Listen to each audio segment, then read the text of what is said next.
Cerita dimulai ketika pria dengan hati-hati mengamati kulit ini.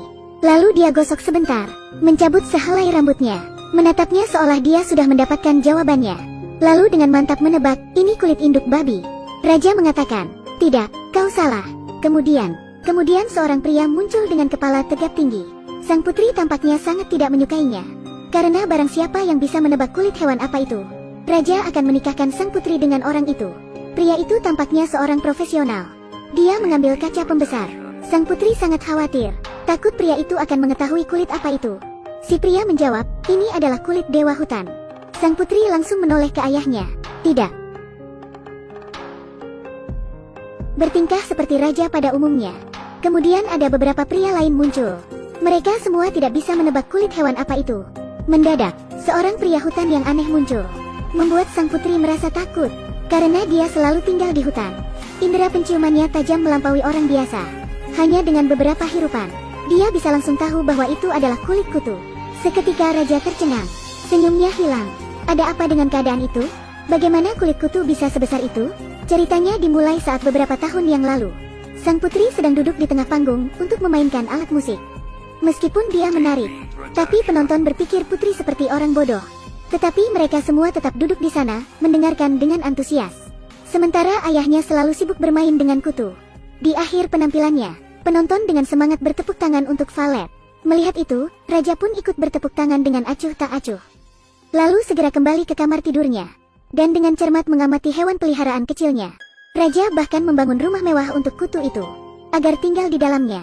Sangat mirip dengan orang tua yang bermain jangkrik.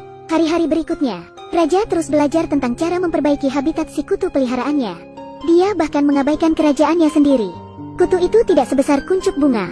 Raja bahkan membuatkannya sepeda roda 3. Setiap hari, raja memberi makan kutunya sampai kenyang.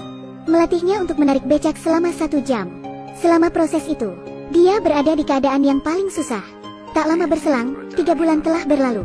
Ketika sedang makan bersama putrinya, raja bertanya, pria seperti apa yang ingin kamu nikahi?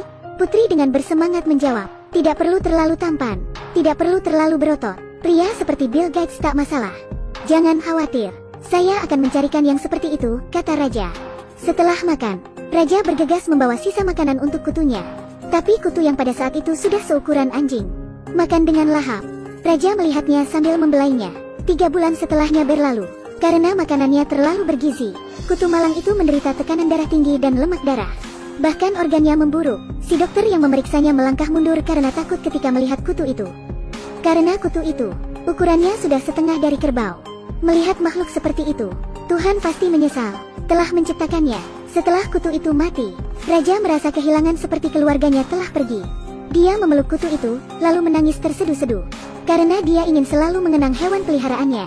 Raja mengupas kulitnya saat ingin membantu putrinya memilih suami. Dia memberitahu setiap pria di kerajaan, siapa yang dapat menebak hewan apa itu, raja akan memberikan putrinya untuk dinikahi sebagai hadiah. Segera itu, kabar tersebar dengan cepat. Setiap pria, tua atau muda, berpartisipasi. Tapi tidak peduli apa yang mereka katakan, jawaban mereka semua salah. Sang putri tidak bisa menerima kenyataan bahwa pria hutan ini telah mendapatkan jawabannya.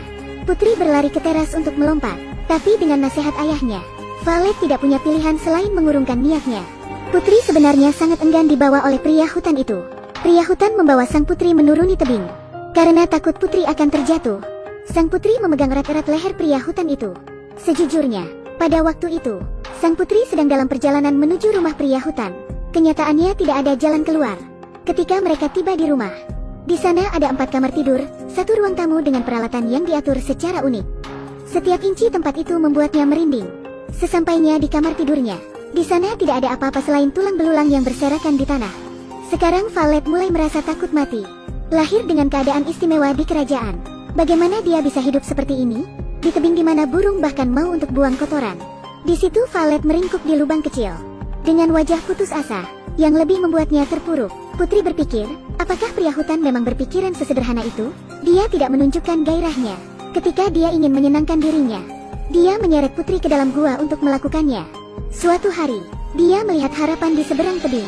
Harapan itu muncul dari mereka semua si pemain sirkus. Gadis itu merasa sangat kasihan pada Valet, meminta anaknya menyelamatkan Valet dengan tali.